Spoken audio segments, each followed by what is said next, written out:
Okay, now we have 5 people in the on the panel: Anna Marie and Teresa and Aisling and Noreen, who you've met, and they're joined by Brian Smith from the Leitrim Development Company. And it would be fair to say that Brian is currently very much in the driving seat of promoting social farming at a national level, and working with his colleagues in the other local development companies, Shay in Limerick, and Jimmy in Waterford, and Jerry and Rita in Southwest Mayo. I think they make a very formidable team to meet some of the challenges which have been identified. So Brian is joining the panel, and what we're going to do, we have about 20 minutes. We've pushed on lunch to 1:15 in order to accommodate the interests of everybody, and at the same time acknowledging that people will be hungry come 1:15.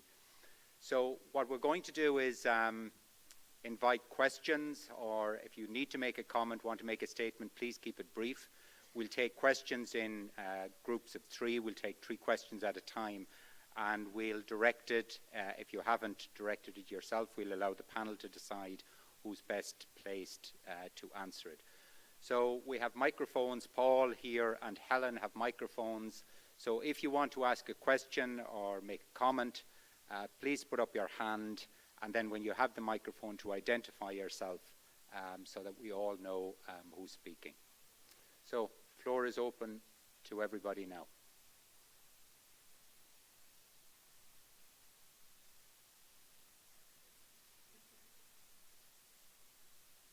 Don't be shy.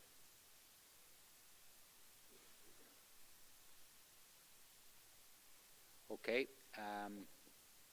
Thanks, Paul. So here at the back, Jude. Yeah, Jude McCann from Rural Support in Northern Ireland, the Social Farming Support Office in the north. A question to anyone on the panel who would like to answer. How can we sustain social farming going forward in the next 5, 10, 20 years? What needs to happen? That's a nice, easy question to start off with.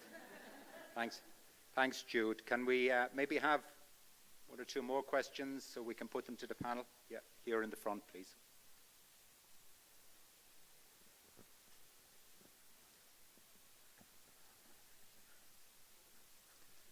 Hi, Rudy DeFried. I'm the farm manager at Camphill Communities, Duff Carrick in Gorey. The farmer's logbook was mentioned by one of the speakers, and the question I have: is there a template for that, or is it, certain things you need to fill in every day? And the second part of that question is, what happened with that log after the placement? Is that returned to the service? Is it destroyed, or is it kept by the farmer for future reference? Thank you. Okay, thanks for that. Anyone else with a question so we can package here in the front? My name is Michael Greeley, and I work with the Brothers of Charity Services in County Roscommon. And I was just thinking, I just want to comment on the fantastic day that today was, and all the speakers. But I'm just wondering if at this stage, if the department, and this is probably Anne-Marie, I would like to address this to, and in particular Teagasc, that at a time when we're trying to get young farmers involved in rural Ireland, that could this be part of the training for young farmers in the training colleges, that social farming would be a module that they could work on, just to get that interest of involvement. Okay, thanks very much. Okay, we'll start off with those 3 questions, and please be thinking about if this is an opportunity for you to have some of the questions which you may have answered. So maybe we won't deal with the first question of the big question about sustaining social farming first. We might take 2 of the specific questions, first of all on the logbook, and then secondly with respect to the role maybe of the department and Teagasc in education and training on social farming. So who would like to take that? And please use the microphone. Yeah, Brian. Just in terms of the logbook, yeah. We provide a template to the farmers to maintain the record of what's been happening, and it's largely to record the day-to-day activities so that they can look back and remember, or maybe change what they do the next day also to look to see if there's any health and safety issues that need to be dealt with that can deal with later on in the week or before the next placement day occurs. So it's a kind of a reminder to those farmers on a day-to-day, week-to-day basis until the placement finishes, and then it's destroyed. That's what we would require. It's obviously maintained by the farmer. Some of them put more information in there for themselves, and it's largely for the farmer. It's not, the participants. It's the farmer to record. And it was an aid for those who are really starting out, as opposed to those maybe who are long-term or longer-term in social farming. There's less and less need for that, because when farmers start this first, it can be quite nervous about how things will go, and it helps them maybe to improve. And also for the research in particular here, we felt it would be need to the data and to the record of what actually happened during the placements that the farmer could reflect on before the interview and also. So yes, the answer is we do have a general template. It is destroyed, hopefully, and required. We'd request that. That's about the answer, I think. Okay, Aisling, do you want to add anything to that? I don't necessarily want to. Okay, great. Maybe we take the question on training then, and the department, Anna-Marie, was addressed not specifically to yourself, but you might comment on it. The idea of training and education and the role it has with young farmers and social farming.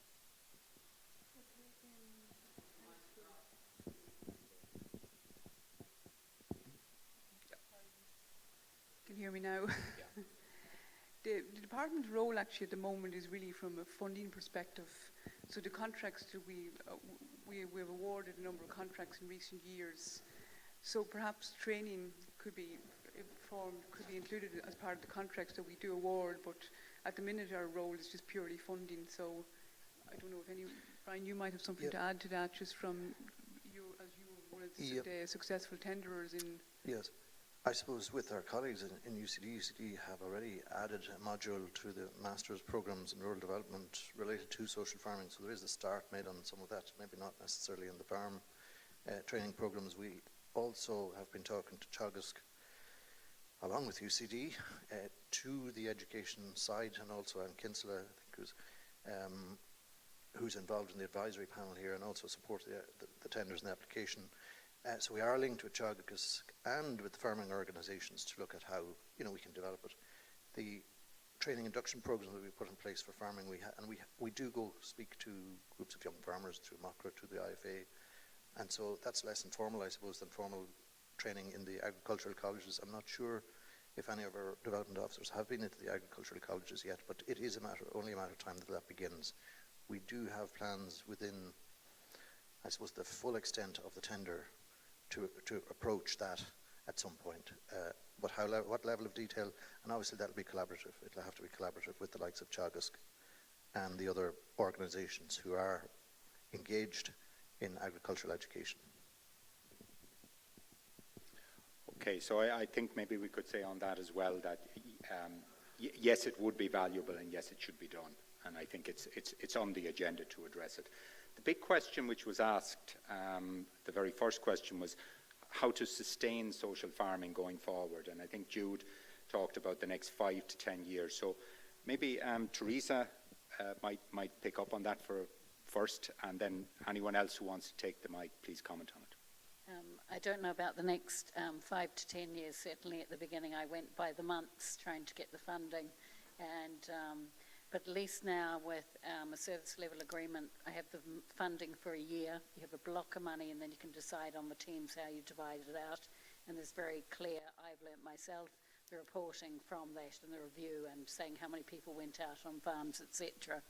One of the government policies, not health policies, is Healthy Island. That obviously is more of a ongoing than year program, and there is funding that can be linked through that. There's another way people can get some sampling through the support office. I have found personally that now that it's written into the service plan, it will extend not just to Sligo Leitrim but to Donegal and Cavan. So it's starting to normalise practice. And then when you're aligning the budget, because we didn't enjoy, as people mention, you're seen as a top-up And at the moment it is a top-up, but once you are in a line sustained in the budget, it's more ongoing. So it's less stressful for me now that it's established.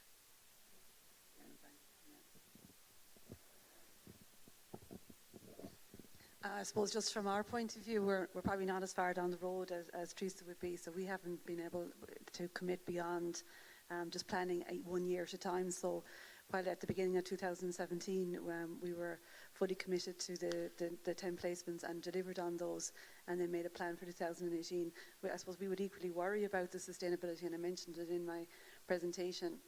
We don't have a service level agreement like yourselves, Teresa, but it certainly, I suppose, we're hoping that to work together with funders, with different ways to do that. I think services are finding different ways to do that. At the moment, there isn't one particular way, and I think that's probably what we need to just consider. There is no one size fits all, and certainly services are finding different solutions in different ways, and I think that will continue to change into the future, and we just need to keep finding those ways. And I suppose from the perspective of ourselves and the development role in developing social farming, in effect, in Leitrim Development Company with UCD, we've been at it for 10 years now, so it takes time. You have to go at it in several different ways. At the ground level, with, as Eleanor Roosevelt said in your comment, close to home where it starts, and that's with the individual. If you can make those small changes, show that it works, deliver those, their families, advocates, and everybody else associated with them, then we'll start to talk about it, ask for it. And that's what we've been doing here with the support from the Department of Agriculture, and telling you here today about it. Because 10 years ago, nobody knew what we were talking about, and even 3 years later, people still found it hard to understand what we were talking about. That's not the case now. So sustainability comes with time, effort, and people collaborating. I think that's the only way. And policy change. We have met, Minister Creed, Minister Coveney before him, Minister Kathleen Lynch, Minister Fineen McGrath, and coming soon we have Minister Daly coming to Leitrim. You have to get policy change as well. Change minds, hearts, structures, policies, and then the funding follows after a lot of frustration later. So, changing anybody's life is simple, as we've seen from the stories today, but changing structures and policy is a lot more complex, and it does require collaboration, research, practice, people. Okay, we have still time to take a number of other questions. This lady here with her hand up on Paul's side, and there's somebody at the other side, and Aidan here in front, so okay.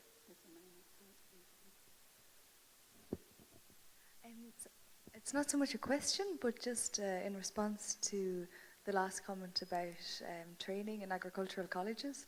I'm coming from the European Landowners Organisation, and we're involved in 2 Erasmus Plus projects, Care2 Farms and Farm Age. They're both very new, only launched at the end of last year, but they're both on vocational education and training in the area of social farming. So that's individual-led learning. As such, they're designed to be open access and free. It's all online content. Very much just at the beginning at the moment, collecting best practices from different European countries, Austria, Slovenia, Italy, Spain and Turkey, and trying to learn.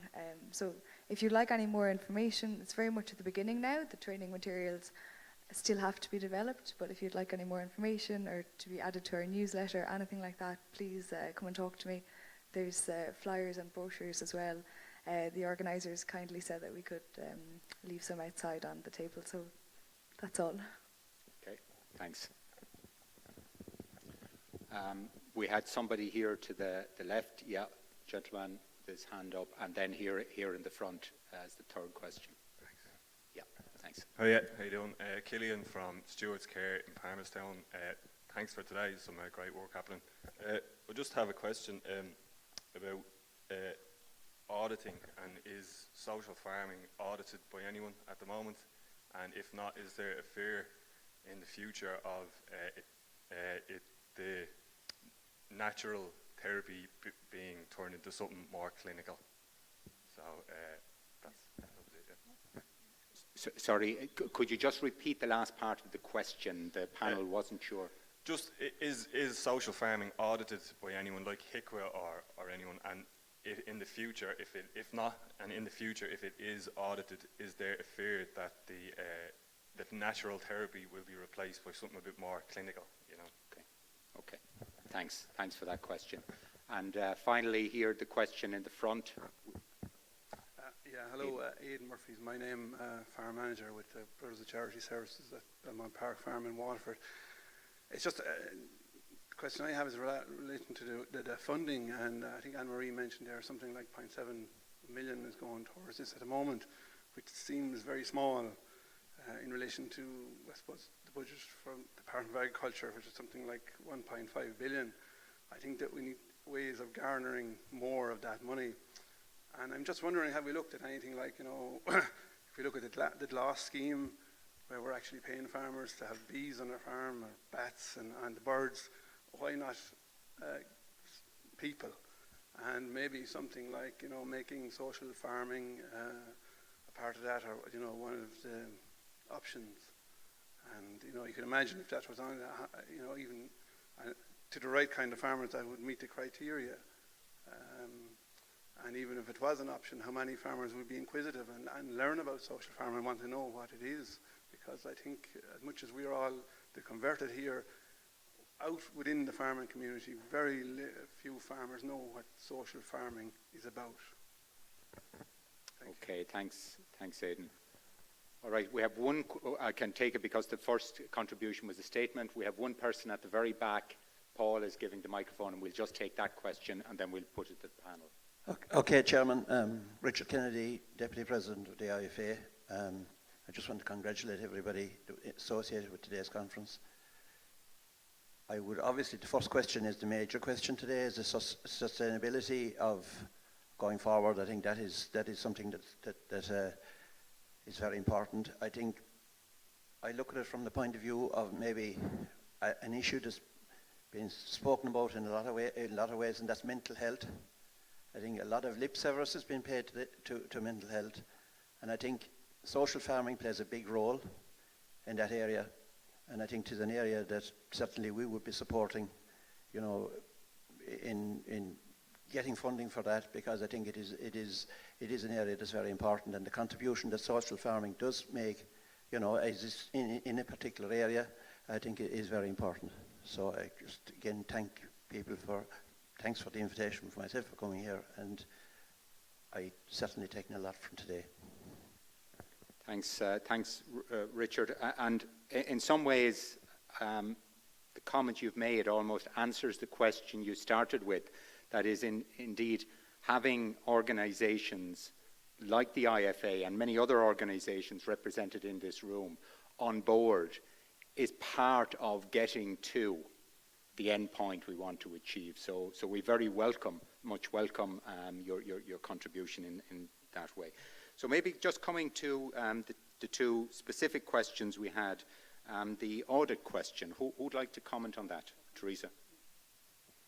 Just in terms of auditing, obviously as health professionals and nursing have their own board, we have Kuru as occupational therapists. They protect the public. So part of our remit is that we need to be confident of anything we refer people to. So I guess we as professionals could be queried by the board if there was any complaint in relation to that. So we put a lot of work into ensuring that. In terms of auditing, the Mental Health Commission don't audit the farms, nor do they audit art, sport, anything else would recommend. But they do audit our hospital services and our community residents, and they have asked questions about people who are going out to social farms and what that involves, and being positive about that. So that's in terms of the auditing. In terms of the pre-work, the Social Farming Office does all and has the insurance people out in terms of the health and safety auditing. And we also go out beforehand to notice, me as a city dweller, any hazards or things that we might notice as well. I'll let Brian talk from their point of view. Yeah, We're very conscious of the issues about safeguarding vulnerable people. I know that Rachel Bragg is here from the UK, Care Farming UK. They have a code of practice that farmers sign up to, and they develop that through a process similar to what we've been talking about here today, building the experience, building the issues and items that services across the range, whoever they are, educational, disability, mental health, may require, and the legislative requirements, obviously.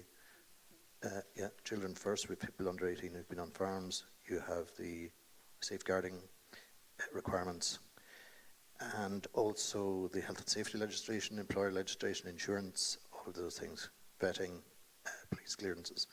So we are very concerned that those are all in place, that farmers understand what they mean, and that they are tied fully and correctly as community supporters, not as service providers, but as community supporters for individuals, to the requirements of the service, whoever the service may be, and they do vary. And we are talking to the National Safeguarding Office in Limerick on a regular basis. HICWA have inquired out of residential services as to what social farming is, and they have inquired on a number of farmers. In fact, there's one of those farmers here today. So people were coming from residential service onto a farm, so the HICWA came in and heard about social farming. So yes, and we do know that day services will be inspected in future, and that there'll be more inquiries maybe on that regard. So everything we do, we're building from the ground up and from the beginning up to ensure and reassure and assure everybody, families, participants themselves first, families, the services and the state, that all the requirements are in place. And we're doing that level of auditing ourselves. We're doing it on a collaborative basis with the farmers, and the induction and training that we deliver is focused on doing that and building it. I can't really say much more on that. And we respond as they change to the requirements that are indicated to us, because we have to build the expertise to do that, and that's what the National Support Office, and I suppose that's the reason the funding is there, to help make that happen for farmers, because many farmers don't interact and don't understand those things necessarily when they start out. Okay, there was a question directed with respect to funding. I'm not sure, Aidan, do you expect an answer on that? Do we put Anne-Marie on the spot and say, can she move mountains within public funds? Yeah. Sorry, at the moment the funding for social farming is coming from what's known as the Rural Innovation and Development Fund, and the allocation we have is 1.5 million. That was the allocation we had for last year, and that's the current allocation for this year as well. So out of that, there's a number of initiatives. Social farming is one of them. So out of that, last year, almost half the fund went towards social farming. It might appear small, but I think it went to good use. It went to good use. So we're hoping that we'll have. The decision is currently with the minister, but we're hoping that a similar, almost between 40 to 50% of the fund this year will be towards social farming, subject to the approval by the minister. So I think obviously it would be ideal if there was a lot more funding available, but there may be other sources like the health service where funding could also come from. It's not just from the Department of Agriculture. We are continuing at the moment to fund it, and hopefully it will continue. Like, it is one of the key deliverables in the government's action plan for rural development. So it is important, and I appreciate it might seem small, but it is put to good use by the companies that have been successful in the tenders. Yep. And just to concur with that, the Minister, we met recently on his consultation on the CAP post-2020, and he did encourage us and anybody associated with social farming. In fact, it's maybe getting a bit late because the closing date for submissions is today, but we have put a submission in the Pillar 2 funding. He's an ideal vehicle to support this. If we got 1.5 million, or well, if we got 0.7 million euros from the Department of Employment Affairs and Community or Social Protection, and another 0.7 from the Department of Education, the Department of Health, we would put it to very good use, and it would be as good as the money that we've got. The Department of Agriculture have been, to date, very supportive, and maybe more supportive than some of the others to date. But we're building on that, and obviously other departments may follow suit. Interdepartmental working across those departments is vital, in Northern Ireland, it's quite effective, very effective in fact, and the experience there shows an interdepartmental fund to support placements. And not to forget that many of the services, like Noreen, and have put money in last year, and that has gone out onto farms to support those people who went out from that service. So they are putting in additional money. We're quantifying it in our reports back to the department. So there is money coming in to support and to match fund the sampling funding which we're providing out of the department support. And that's what that fund is being used to do, to lever, to support, to encourage, and it is doing that. And there's quite significant funding beginning to come in, nothing like we would expect or see. And you know, we have our European colleagues here for a meeting in the afternoon, an advisory meeting. We have Wouter from the Netherlands and also Rachel from the UK. The experience that they have is in some ways well out ahead of where we are. It's been mainstreamed in Holland, for instance, for a number of years. So we're using that experience, and we've also recently collaborated with Rural Support and a number of European colleagues, and have submitted an application under Erasmus Plus as well. So we are learning from the European experiences as well, and hopefully collaborating with these other projects that are out there, because every day, every week we go out, we discover more people who are doing similar things from, I just wanted to add, I mean, the whole notion of sort of having, I think we'd be very wary of having a scheme, turning this into a farmer-orientated scheme. The whole point, as far as I can, what has to remain front and centre is the participant perspective, and that's where we have to sort of look for and demand, indeed, from services that they, you know, add into the pot. Do you know what I mean? That's where the focus has to be, rather than perhaps, I mean, the support from the Department of Agriculture is wonderful, but at the end of the day, this is the social farming with the participants are the important thing. It's what it's providing for them, it's the supports it's providing for them, being done, granted, of course, by farmers and in rural landscape. But do you know what? That's where I suppose my wariness of the idea of course, we want it promoted far more among the farming community. We want more farmers all the time. We want to engage more interest in it. But as I said, I think that, you know, I would be wary of going down that road and turning it into something agricultural, you know, farming-led, when really the whole point is the supports to participants. Certainly the value of what's been delivered needs to be recognised and valued, and that's generally comes down to valuing it by, you know, covering the cost of it, at least, if not paying for the value that's in it. And we've espoused that from the very beginning. And those farms have huge assets that are very valuable and should be paid for to deliver the support that we know farms can do. So there's no question with what Richard is saying, and that's the sustainability. If that happens, this will be sustainable. Those farms that are good at it will reach the levels of standard required to deliver it, really good outcomes, and it should self-sustain if that's the case. I think getting political buy-in to that, because you do need service reform in disability service, even in mental health service. You know, community services are vitally important. There is the dismantling of the institutional sort of residential and you know, day services. That has to happen as well as, you know, just the money, because that's where people are supported, the need.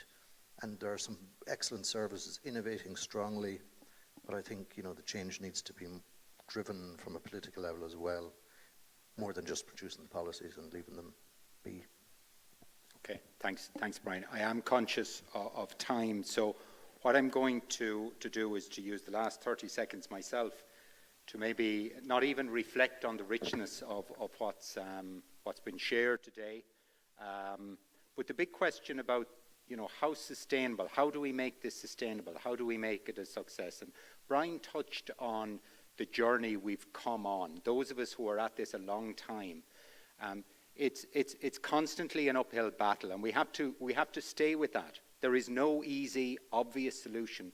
Every advocate, every champion, every effort that works, we need to harness that, we need to make it work, and we need to take the next step forward. And I do want to acknowledge the relationship which we've had with our colleagues in Northern Ireland, and indeed across the UK and the Netherlands as well, that it's really important that we don't see this as just being a localized, regionalized initiative. We need to see it as part of something which is bigger and to join our colleagues in that. And we really do value the lessons shared amongst us on social farming at this point. So I just want you to maybe put your hands together to thank our panel.